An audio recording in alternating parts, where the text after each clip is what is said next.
That's cool.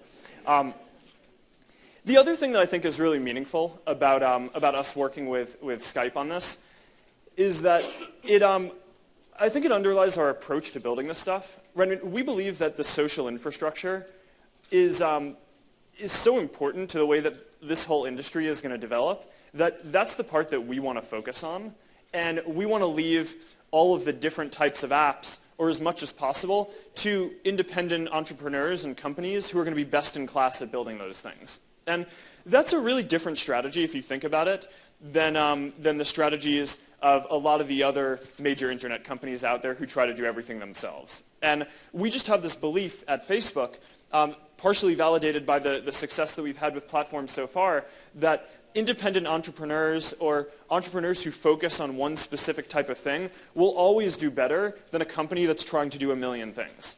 That's what we're banking on. I mean, we think that we're going to build this social ecosystem where we build the infrastructure, we're years ahead in wiring it up, and we're going to enable all these other folks to build world-class apps on top of that that are really going to define how people use software for the next 5 years. So that's what we're excited about. That's what we're doing today. Now I'm going to hand it off to Peter Dang, who's going to walk through these things and give some demos. So thank you guys for coming out.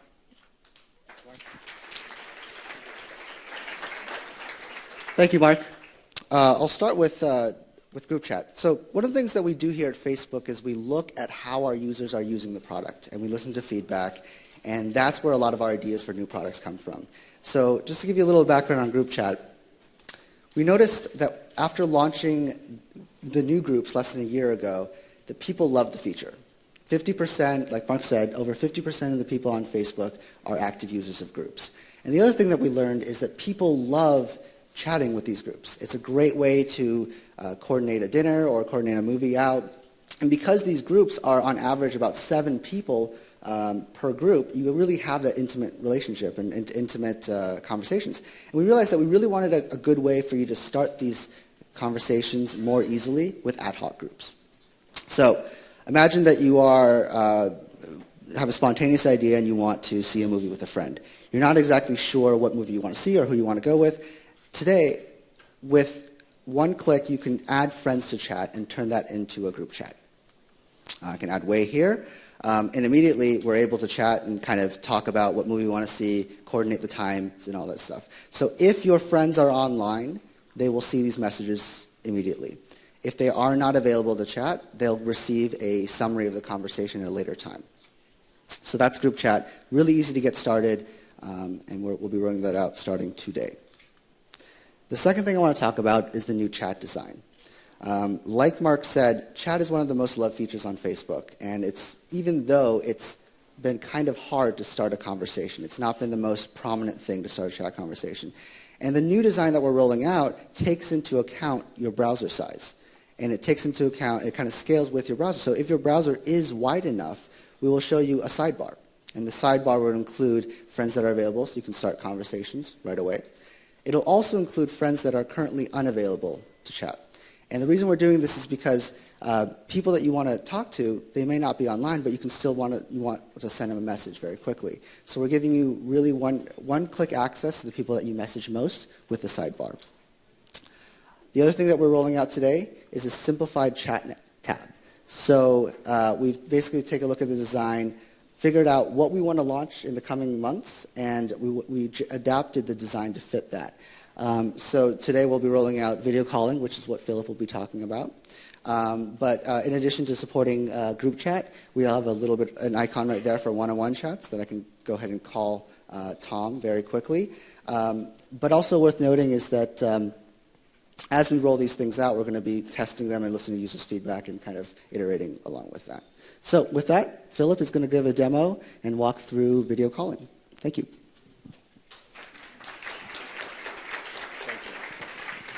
Hi, I'm Philip. I'm an engineer in Facebook's Seattle office, and I'm really excited to talk to you today about video calling. Video calling is a great feature on Facebook that we're rolling out today that you can get to not only through the chat tab, but also on any friend's profile page. Basically, if your friend is online, with one click on the call button, you can go ahead and establish a video call with them. The call connects immediately. You see the friend. You see an image of yourself. and you're off and talking. So instead of just telling you about the feature, let me actually show you the feature working. So I'm going to go to our Production Live site right now and show you how we can establish a video call.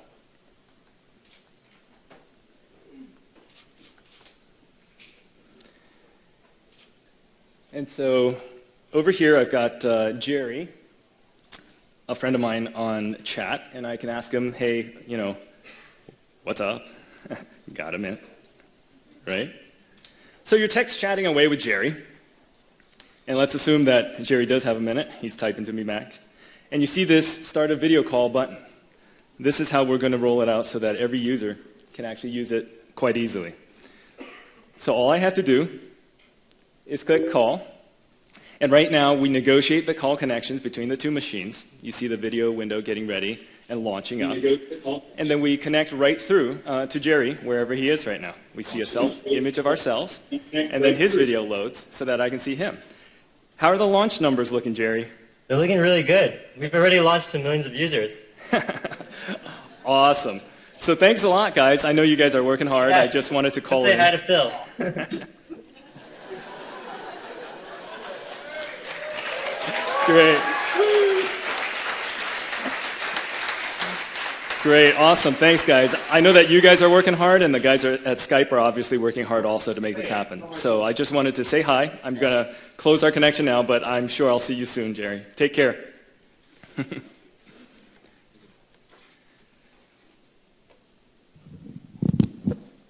So right now you've seen the demo, and I know that you have 1,000 questions going through your mind. You're probably even preparing what you're going to say about this thing. But I want you to pause for a second and just remember what we did here, and especially focus on how did that feel? Can you believe that your least technical friend can actually get online and connected with someone else? Someone who listened to the radio this morning and thought that he might be able to connect with his grandson. Can he actually use this feature and get connected?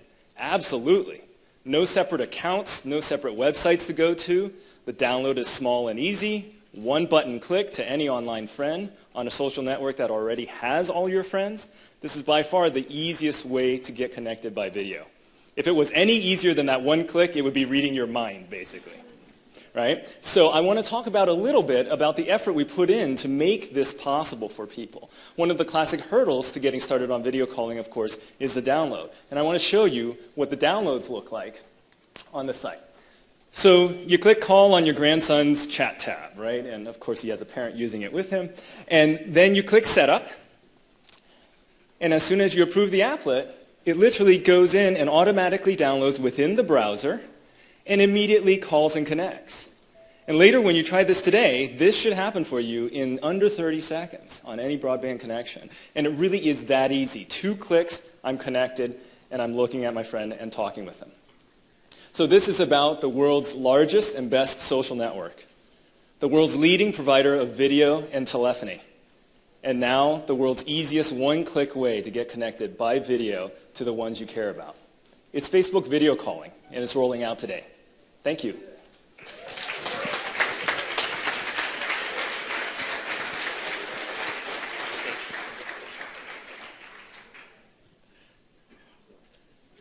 Just accumulating Gatorades up here. So at this point, I want to invite the CEO of Skype, Tony Bates, up here, who we've worked really closely on this whole thing, just to say a few words about the partnership. Thank you. Thanks, Mark. Thanks very much. It's really gratifying to see the product and for us to actually have this now available on the leading social network out there. I just want to start off by talking a little bit about Skype and in particular video. Firstly, thanks for the great words about the technology. Skype's mission has really been to make communications as pervasive and as ubiquitous as possible. And just to give you a couple of statistics around where we are with video calling today within Skype, and obviously this is going to be propelled to a whole new level working with Facebook and on the web. We're now averaging over 300 million minutes a month of video, and at peak times we are now over 50% of all of our traffic is video calling traffic. The story you told this morning when you were walking in is the classic use case of Skype. It's the grandchild speaking to the grandparent. It's the person who maybe is away in a remote place, perhaps in the armed forces, trying to get back to their loved ones. That's what Skype's all about. You know, this partnership that we've struck between the two companies, it started off with us really starting to understand some of the early parts of what social could be, taking feeds, contacts, thinking about integrating IM. But when we really thought about where we could take this, we'd already sort of cracked the desktop. We've been focused on mobile, and we've started to make our way into the living room. And obviously the next place is really to make it simple and easy and to get to the web. And there's no greater place to get to the web than with inside Facebook, one click. The technology itself, it's tough. We're talking about billions of people. That's the message you heard today. It's not the new metric, but we will be at billions of people with the scale. And to do that, we've worked very hard with all the lessons learned, as Skype has also thought about multiple scales. So when we started working on this, roughly I'd say about 6 months ago, thinking about how we would do the deep integration, it became clear that we could establish a long-term, clear relationship that had long-term strategic benefits for both of us. And we really, I think, did this in a joint development way, in true partnership. We have folks in Tallinn, we have folks in Seattle, we have folks in Palo Alto that have worked very closely together between the two teams. And it's been nothing but a joy when you see it manifest in that way. For us, we think this makes a lot of business sense as well. We get huge reach in the future. We're talking about potentially also having Skype paid products available within the web format that we saw here today. So we're very excited about it. I think we have a shared vision of what communication can mean, and there's no finer social platform to really stick your technology on top. So we appreciate the fact that we're going to have this partnership, Mark. I think it's been great working with you, getting to know each other, but more importantly, what the teams have produced together. So with that, we look forward to bringing video calling powered by Skype on Facebook to every one of you out there. Thank you very much.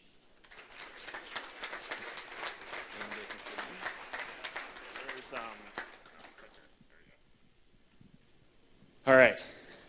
And then I'm just going to wrap it up, and then we will do some Q&A for a short period of time. So just a brief summary of what we went over today. I think it was pretty brief, the whole announcement, so I'll keep the summary really brief. Group chat, now more than half of our users are using groups, and this gives them an ad hoc way to do that without having to set up the group up front. The new chat sidebar and design makes it so that now a lot of our users who have wide enough screens will have a much easier time initiating conversations, which we think is just going to increase traffic dramatically. And of course, video calling, which is the first example of what we think is a great social app that really the integration that we did together could not be built without the social infrastructure that has been building up over the last 5 years, but also could not be built without the great technology that your team has invested in. And I just think we're going to see a lot more things like this over the next few months and years. Some of them are going to be partnerships like this. Some of them are just going to be folks building on top of platform. But we're really excited for what we have to bring. So thank you guys for coming out here today. Let's take some questions. So Barry, I think Barry is going to moderate. Yeah, that's right. So as Mark said, we got a few minutes for questions here. Yeah, we'll get a mic for Tony here. And since we've just got a few minutes, we'll try and keep it focused on today's announcement. If you have Facebook-specific or Skype-specific questions, will be available afterwards. So we'll go ahead and take the first one down here in front. Somebody get here, Ben here, Mike in the middle. Ben Parr of Mashable. Two quick questions. One, is group video chat possibly in the future? And second, on the same note, I have to ask, what do you think of Google Hangouts? I mean, well, so for today we're doing one-on-one, right? We just rolled out group chat for text. We've actually, the companies have been working together for a while. I think we were actually working with Skype before you came to Skype, and then the relationship got a lot closer once we started working a lot more closely together, and we drove that into the companies. And now Skype is obviously a part of Microsoft, and we have a very long-standing relationship with Microsoft. So I mean, you were alluding before to some of the features that are coming in the future, so I wouldn't rule anything out. But I also wouldn't undersell the importance of what we have today. I mean, the vast majority of video chat is one-on-one chat, And this is going to be something that's rolled out to everyone immediately that you can integrate through the web. I just think that this is super awesome. We're really excited about the product that we built. And you could see it before. It's so minimal and it's so easy to use. I really think a lot of people are going to want to do it. I'll just add one thing. I mean, I think the one-to-one intimate piece of this is by far the most important part of the video experience. We see that today within our technology, and I think it's an awesome start for us. And as we build the partnership, we'll continue to look at great things. Yeah, and I mean, as far as the Google stuff goes, I mean, I'm not going to say a lot about Google Plus. Obviously, we've all only spent a little bit of time on the service. But in terms of the narrative that I was saying earlier, where the last 5 years have been about connecting people, and now that you have that social infrastructure in place, the next 5 years are about building these apps. I think what you're going to see is a lot of companies that haven't traditionally looked at social networking in their apps, not just companies like Google, but also, I mean, you guys obviously had a large social component before this, but there are going to be a lot of apps and companies that are out there. Netflix is a good example that comes to mind, and they've talked publicly about how they're trying to really do social stuff well.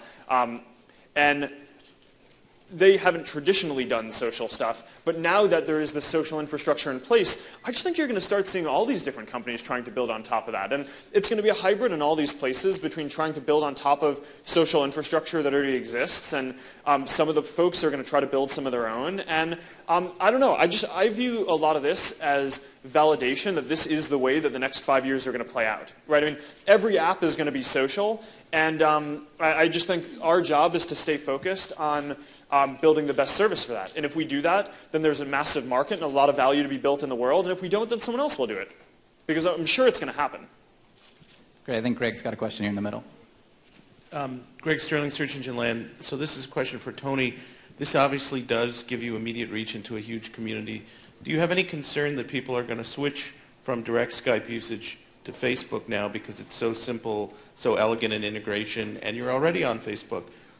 What do you think about that? No concerns. As I said, I think this is a great strategy, and both from a business point of view as well. So we've had discussions about where we can take this. I think for us, the most important thing, we always set a goal of 1 billion. This helps us get there. We want to be as ubiquitous as possible, and then I think great things will happen from there. So we're very excited about it. Obviously, we talked about it early on. We made the strategic decision. I think the long-term partnership far outweighs any concerns that there's some users move from Skype to Facebook or vice versa. All right. Larry's got one here in the middle. Larry Magid. It wasn't clear from the demo how... Why don't you get on the mic, Larry? Oh, sorry. Hi, Larry Magid, CBS News. It wasn't clear from the demo how you accept a video invitation, so that if I were to want to have a video chat with Mark, how is it that we could accidentally avoid me turning on Mark's video camera? Oh, yeah. I mean, so you go to a friend's profile, you click call, something pops up on their screen, and they accept the call, right? So we actually spent a lot of time designing that experience because we also didn't want it to be modal, right? Because a lot of times on Facebook, you're in the middle of doing something else, and you don't want to have to click to accept or reject a call before going back to some other app that you're in. But we also wanted to make it completely clear. So you will get a ring, right, like as if your phone is ringing or your computer is ringing, and you will get this box that pops up, and you can accept it or you can click out of it or do whatever you want, but definitely your video camera is not turning on until you accept it. Yeah. All right. Questions over here on the right side? Hi, John Fort, CNBC. Hey, Tony. This is kind of a Skype question, I guess, following up on one that was asked earlier about what's in it for Skype financially. Obviously, you make most of your money when people Skype out or do something like that. And I don't quite see how this leads to more of that. Can you give some perspective on how this helps Skype as a business? Sure. I mean, we're not talking about futures. I did allude to the fact that, you know, there will be an opportunity potentially to have Skype paid products as part of this. But obviously, today we're just focused on really creating a broad reach to the website of it. And we're very comfortable with that. Okay. Anybody over here on the left in the orange shirt? Hi, Rafe Needleman from CNET. Can you talk about these new features with regards to mobile applications, tablets or smartphones? Well, the video calling integration isn't live for mobile yet. Right, not yet. The chat redesign, mobile doesn't have wide screens yet, so that's not applicable. and the group chat stuff works. So I mean, like one of the things that is most unique about our messaging system is that when you send a message, your inbox is actually the same as the IM interface that pops up, right? So the IM is just a kind of a quick way to engage in a conversation when you're online, but you can also have those conversations from your inbox when you're on mobile as well. And I don't think that this really changes that much. I mean, these are mostly web features, I guess I would say for now. But when video on mobile? We'll see. I mean, we develop in a pretty iterative way, right? I mean, we try to do each thing and have each thing be really good, and then we'll work on the next thing, I'm sure, starting tomorrow. All right, in the middle there in the blue-green shirt. There you go. Hi, Mark. Chris Primesberger from eWeek, and Tony. Our question about the impact on the infrastructure of Facebook. This is obviously going to be a huge load. What does Facebook do to accommodate all that? Are you going to continue to build your own data centers, et cetera, or what? Well, yeah, I mean, we're definitely on this trend now where it makes sense for us, given the scale of usage and information flowing through the network, where we're probably going to be building more of our own data centers instead of leasing, right, and going in that direction. But I mean, one of the fundamental innovations that Skype had that made Skype work 5 or 7 years ago was that it's all peer-to-peer, right? So, I mean, the core video calling functionality here, that part of the app is actually built by Skype, and the reason why they have such widespread adoption is that because a lot of before broadband was built out across the world, they had a way of doing video calling that was, I guess, low bandwidth enough, but efficient enough that people loved it. Yeah. So, I mean, it's one of the most amazing things about the company. Yeah, just to clarify, the way think of this simply as a mini Skype client that's obviously been very nicely embedded in a way that's very simple with the download, as you saw, but it uses the same technology, so it's really powered in the same way through the peer-to-peer technology. Okay, we have time for just a couple more questions. How about over here? On the right. Hi, Rich Jaroslawski from Bloomberg. Question, what is the current overlap between Facebook users and Skype users? Yeah, I don't even know. No, we don't necessarily track those numbers today, so sorry, we can't give you those. All right, no more stumpers. Okay, maybe over here in the green. Hi, Glenn Chapman, AFP. Just are there any financial terms to this partnership? Is anybody sharing revenue or giving money one party to another? And the other, to what degree did the long-standing relationship with Microsoft play into this partnership now that Skype is being acquired? Well, so I think we've covered the first one a bit. I mean, my understanding is there's no economic terms in this. It's the same free Skype service that you offer, but kind of built in Facebook form and trimmed down to be easy and work inside a social network. But we're also in the process of figuring out exactly what we want to do next. I mean, we have had features before this. Most of them were on the Skype client itself instead of inside Facebook. We took a turn for this iteration to do kind of video calling inside Facebook. Yep. We're already building out the roadmap for the next set of things that we're going to do, and Tony alluded to some of them might be some of the premium Skype features. We'll have to see what makes sense and what demand there is for different things. Whether it's PSTN type calling or group chat or whatever, we don't know yet, but we'll figure that out. The second thing was around Microsoft. Yeah, I mean, we have a really good relationship with Microsoft where we work with them on a lot of different stuff. I mean, search, and we worked with them on ads in the past, Bing, now this. I think that this is, I mean, it would have been fine when you guys were an independent company too, but now that you guys are owned by Microsoft, that gives us the sense of stability that it's going to be with a company that we can trust, right? Which is good. And that we know we have a long-standing relationship with. Yeah, maybe just to add, one, we're not owned by Microsoft yet. We haven't closed, so we're in the process. And the US you can see where I'm thinking about this. But we're very hopeful, subject to regulatory approval. But just in terms of this, I think we started talking about this partnership and really take it to the next level way before that, really from an independent point of view. I would share a little story. The day we announced, we definitely came to see Mark. I think it was probably, for both of us, Steve and I, the most important strategic relationship. And if anything, it just got stronger because of the history and the ties Steve and myself are really aligned on this, and I think we're off to a great start with the product. Yeah, I mean, we had everything that we wanted to do in line before that, and then we were like, okay, well, now is this acquisition going to change anything? No? All right, keep going. Yep. All right, maybe last question here in the middle. Hi, Susan Ettlinger from Altimeter Group. Mark, I'm wondering, first of all, I thought the focus on sharing behavior was really nice to see, focusing on that more than the membership, the raw membership. But it makes me wonder what's happening in terms of group management and friend management over time. So that's definitely one of the trends, right, is that people are sharing with different audiences. The others, if you think about, right, if this doubling keeps on playing out, then that means that 5 years from now, people will be sharing 32 times as much stuff as they're sharing now. 10 years from now, they'll be sharing 1,000 or 1024 times as many things as they're sharing now.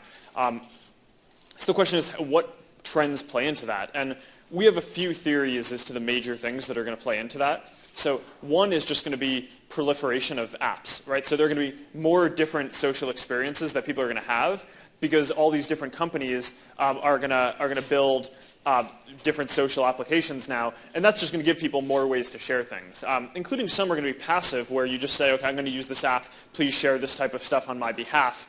I think is undoubtedly how you get to some of those larger numbers. Another one is going to be mobile, obviously, where now instead of just being at a computer and being able to use Facebook and these different types of tools when you're at a computer, you now will be able to do them all the time, which of course will amplify the amount of sharing and engagement that everyone is doing. And then there are a few others, which are going to be social norms about how people think about sharing, how people share with small groups, just kind of the sociology behind how sharing develops.